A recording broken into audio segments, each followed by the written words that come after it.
पोलिसांनी विनयभंग केल्याचा गंभीर आरोप आहे। पोलिसांकडून मुंबईतल्या आंदोलनामध्ये मुलीचा विनयभंग करण्यात आलाय। रोहित पवार यांनी या संदर्भात एक पोस्ट करत हा आरोप केलेला आहे। तर या पोलिसाला विनयभंगाचा गुन्हा दाखल करून गजाआड करा अशी मागणी सुद्धा त्यांनी केली आहे। महाराष्ट्र पोलीस दलाला लागलेली ही कीड आहे अशा प्रकारचं ट्विट रोहित पवार यांनी केलं आहे। या संदर्भात चर्चा करण्यासाठी आपल्यासोबत शिवसेनेच्या नेत्या नीलमताई गोरे जोडल्यात। ताई, लोकशाही मराठीमध्ये आपलं स्वागत आहे। आपण पाहतोय की देशभरात आंदोलन सुरू आहे, मुंबईमध्ये सुद्धा आंदोलन सुरू होतं। मात्र या आंदोलनादरम्यान पोलिसांकडून मुंबईतल्या आंदोलनात मुलीचा विनयभंग झाल्याचा गंभीर प्रकार घडल्याची पोस्ट आता रोहित पवार यांनी सुद्धा केली।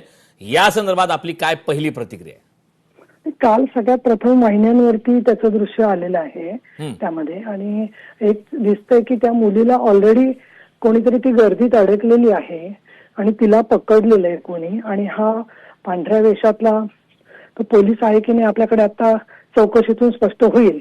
पण ही पांढऱ्या वेशातली व्यक्ती जाऊन तिला धरते आहे आणि काढायचा प्रयत्न करते।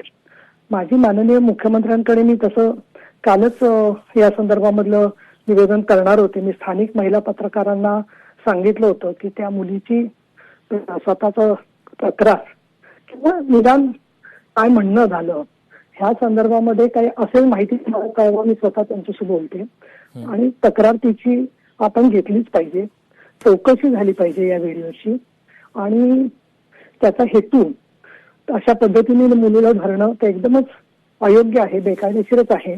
पण ज्या परिस्थितीत ती मुलगी सापडलेली आहे त्याच्या तिच्या बरोबरच्या व्यक्ती कोण आहेत या सगळ्याचं चौकशी समोर आलं पाहिजे। एक, बऱ्याच वेळा गर्दीच्या ठिकाणी मुलींना टार्गेट केलं जातं, पण माझा आंदोलनाचा अनुभव असा आहे की खूप गर्दीमध्ये आम्ही तरी ज्या मोर्चांमध्ये गेलो कधीच आम्हाला पुरुषांचे वाईट अनुभव आलेले नाहीयेत आंदोलकांचे। नक्कीच आता पोलिसांनी लाठीहल्ला करताना किंवा धरत असताना स्त्रीला महिला पोलीस पकडू शकतात, स्पर्श करू शकतात, पण पुरुष पोलिसांनी हे करायला नको होतं।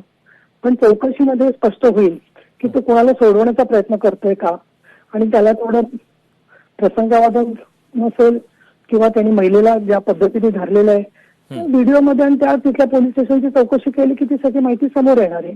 आणि याबद्दल आमची अर्थातच अपेक्षा आहे की अशा प्रकारनी मुलींची गैरवर्तन होता कामा नये, पण संपूर्ण त्या घटनेची माहिती आणि त्या संबंधित मुलीचं म्हणणं आणि पुढे काय झालं, मला हा एक प्रश्न पडलेला आहे तो व्हिडिओ पाहिल्यापासून, आणि मी फार अस्वस्थ आहे की तिथे बाकीचे जे पदाधिकारी आहेत, पुरुष कार्यकर्ते आहेत, त्यांनी पुढे काय केलेलं आहे त्या मुलीला वाचवण्यासाठी।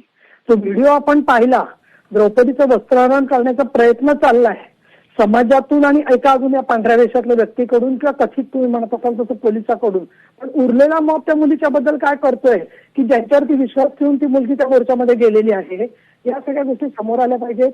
विरोधी पक्षांनी जी भावना व्यक्त केली आहे ती त्यांची भावना योग्य आहे, मुलींचं संरक्षण, मुलींची प्रतिष्ठा, आणि रोहित पवार वगैरे सगळे आता अनुभवी लोक आहेत, अनेक काळचे लेजिस्लेटर्स आहेत।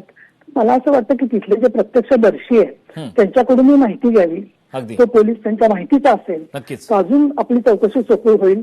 आणि आम्ही पूर्णपणे फक्त काही वेळेला महिला पोलिसांनाही टार्गेट केलं जातं, त्यांचे कपडे फाडले जातात, त्यांना ठरवून मारलं जातं। आपण आंदोलनांमध्ये महिला पत्रकारांचे पण असे विनयभंग झालेले पाहिले।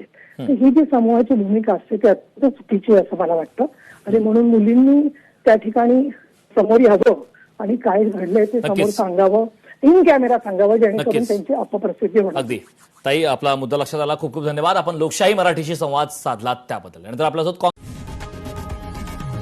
लोकशाही मराठी ऐका, पहा, जागरूक रहा।